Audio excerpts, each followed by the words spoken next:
Bonjour à tous, j'espère que vous allez bien. Sur Instagram, je vous ai demandé si vous vouliez que j'analyse les compositions des produits de la marque Juliette Nona, une marque appartenant à deux candidats de télé-réalité, Ilona Goss et Julien Bert. J'espère que j'ai prononcé leur nom correctement. Vous avez répondu oui à la majorité, c'est donc ce dont on va parler aujourd'hui. Petite parenthèse, après avoir jeté un coup d'œil rapide au site, j'ai quelques remarques à faire. Attention aux fautes d'orthographe ou d'inattention. Je ne suis pas la dernière pour en faire, mais pour un site commercial, je trouve que cela n'est vraiment pas terrible et cela ne me donne pas envie d'acheter leurs produits. Attention à la couleur de la police d'écriture, parce qu'on n'y voit rien. Pensez à compléter les mentions légales. Je rappelle qu'elles sont obligatoires. Il manque par exemple le numéro de téléphone de la société, mais surtout, le mail noté sur leur site ainsi qu'une des adresses écrites sont fausses. Bon, rien que cela fait qu'il est hors de question que je passe une commande sur ce site internet, mais qui sait, il se pourrait que je sois agréablement surprise quant à la composition des soins. Actuellement, la marque en commercialise 3, un shampoing, un masque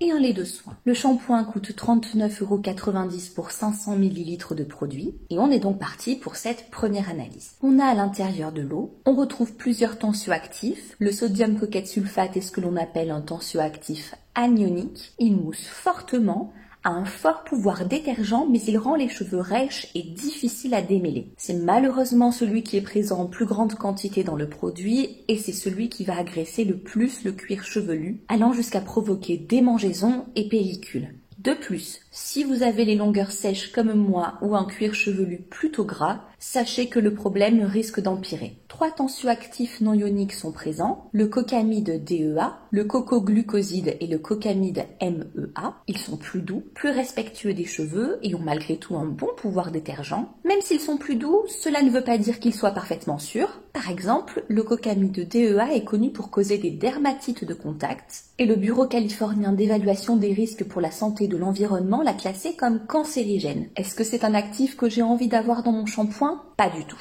Le cocamidopropylbétaïne est un tensioactif amphotère. Ces derniers vont cumuler les propriétés des anioniques et des cationiques, c'est-à-dire qu'ils sont mouillants, moussants, détergents, mais aussi conditionneurs. Cet actif coûte cher à l'achat aux industriels, c'est une bonne chose qu'il soit présent dedans. Encore un tensioactif, le polyquaternium 10 qui est cationique. Cet ammonium quaternaire va apporter de la brillance aux cheveux, le rendre souple et va faciliter le démêlage. Il est filmogène et va jouer le même rôle que les silicones. Il a aussi la capacité de limiter la prolifération des micro-organismes dans le produit. Alors, je veux bien que ce soit un shampoing et qu'il faille donc des actifs détergents à l'intérieur, mais à mes yeux, il y en a trop et certains, comme vous avez pu le voir, sont problématiques. Pour simplifier grossièrement, ce qui va déterminer la qualité et le prix d'un shampoing, c'est la proportion anionique amphotère. Sachant qu'ici, le tensioactif le plus présent est anionique, ce shampoing ne se classe pas dans la catégorie des plus onéreux à produire. Je vais certainement le répéter souvent, mais vous avez toutes les sources qui m'ont servi à faire cette vidéo dans la barre de description si vous souhaitez en savoir plus. Nous avons de la glycérine, un actif humectant qui vient maintenir l'eau dans les cheveux. Elle a un autre rôle, mettre en solution les conservateurs présents ici. Il y a de la bétaïne, elle va permettre d'apporter du volume à la fibre capillaire. Pour ne pas obtenir un shampoing trop liquide, on ajoute à la formule des agents de viscosité, comme ici le glycol distéarate. En 11e et 12e position, on a enfin notre kératine hydrolysée qui d'après le site internet est d'origine végétale. Ce n'est pas précisé ici sur la composition. C'est un actif très intéressant pour le cheveu et notre huile d'argan qui vient apporter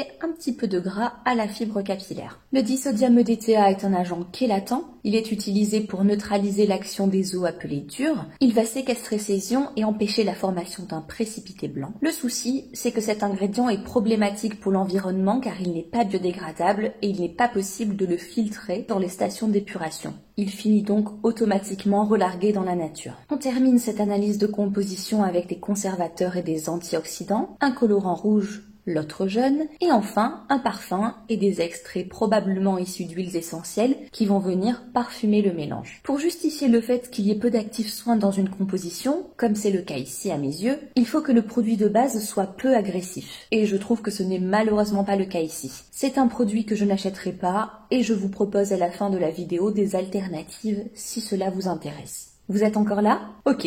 On est donc parti pour l'analyse du deuxième produit de la marque. C'est un masque décrit comme traitant et réparateur. Il coûte 49,90 € pour 500 ml de matière. On commence comme d'habitude avec de l'eau. Nous avons ensuite 2 alcools gras qui vont faciliter le démêlage des cheveux, les rendre brillants et doux.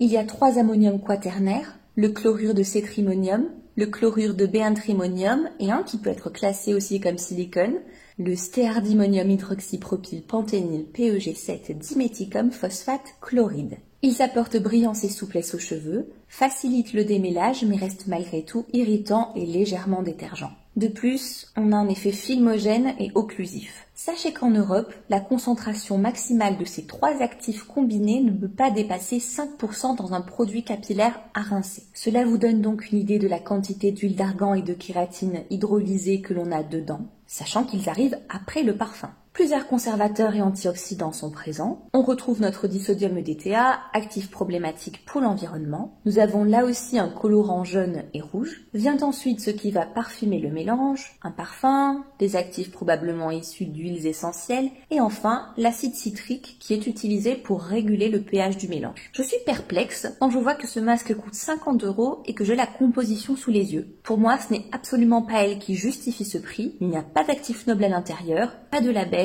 et la quantité d'actifs traitant les cheveux secs est insuffisante à mon goût. Allez, on enchaîne directement avec le dernier produit avant de passer aux alternatives. C'est un lait de soin qui coûte 34,90 € pour 250 ml de matière. On commence là aussi avec de l'eau, rien d'étonnant à cela. L'alcool cétéarylique est un alcool gras qui va adoucir et assouplir les cheveux. On a juste derrière l'ammonium quaternaire dont on a déjà parlé, le chlorure de béantrimonium. Il est présent dans la composition au maximum à 3%, puisque cette fois-ci c'est un produit pour cheveux que l'on ne rince pas. La réglementation est différente. On a donc un produit composé principalement d'eau et d'alcool gras et présent à moins de 3%, donc on a du parfum qui apparaît comme étant en quantité plus importante que la kératine hydrolysée et l'huile d'argan. Très bien. Un autre ammonium quaternaire est présent, le quaternium 80. On a un silicone volatile très bioaccumulable et très persistant. Il est aussi suspecté d'être un perturbateur endocrinien. Le panthénol va apporter de la brillance aux cheveux, apporter de la souplesse et du volume. On a un conditionneur synthétique qui n'est pas exceptionnel. On a sur le marché des actifs équivalents plus nobles que la marque aurait pu utiliser. L'éthylhexylméthoxycinamate est un filtre UV chimique suspecté d'être un perturbateur endocrinien. Des études ont été faites à ce sujet sur le rat et le poisson zèbre. De plus, il a été rapporté qu'il pouvait entraîner chez l'homme des dermites de contact. Je vous ai mis les papiers dans la barre de description. Différents actifs vont jouer sur la conservation du produit. Je ne vais pas revenir sur le phénoxyéthanol qui est un actif que je bannis de mes produits de soins. Je vous en ai déjà parlé dans plusieurs vidéos. Si vous avez des questions, vous pouvez de toute façon me laisser un commentaire. Je vous répondrai avec plaisir. Il y a plusieurs actifs parfumants ou masquants. L'isopropylalcool a également la capacité de limiter la formation de mousse dans le produit et de jouer sur la viscosité. Le MEK est surtout utilisé comme solvant, mais attention, c'est un perturbateur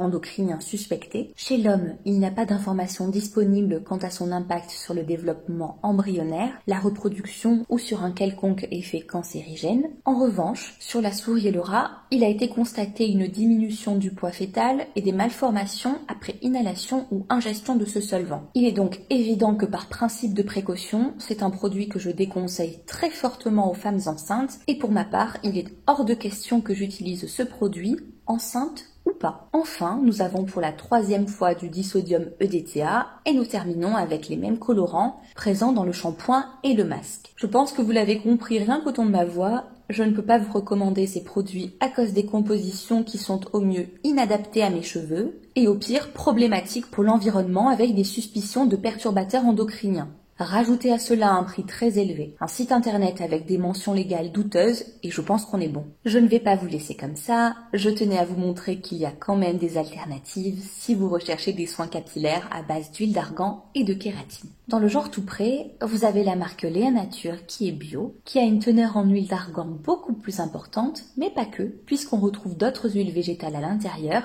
et des actifs de soins intéressants. Vous pouvez aussi acheter des bases de shampoing ou de soins neutres et ajouter de l'huile d'argan pure et de la kératine. Vous avez plusieurs boutiques et sites internet qui en vendent, comme la compagnie d'essence My Cosmetics, Aromazone. Bref, vous avez de quoi trouver votre bonheur et cela pour un prix bien moins élevé. Je vous ai listé quelques produits dans la barre de description. Si cela vous intéresse, n'hésitez pas à aller y faire un tour. Je précise simplement au cas où qu'il ne s'agit pas d'un partenariat et que ces liens ne sont pas affiliés. Cette vidéo est enfin terminée. J'espère qu'elle vous aura été utile. Sur Instagram, je vous aurai mis un petit sondage pour savoir si vous préférez, pour les sujets un petit peu longs à traiter, une seule vidéo longue ou si vous préférez que je sépare cela en plusieurs petites vidéos. N'hésitez pas à commenter, liker, partager et à vous abonner pour ne rater aucune autre vidéo. Sur ce, je vous embrasse et je vous dis à bientôt.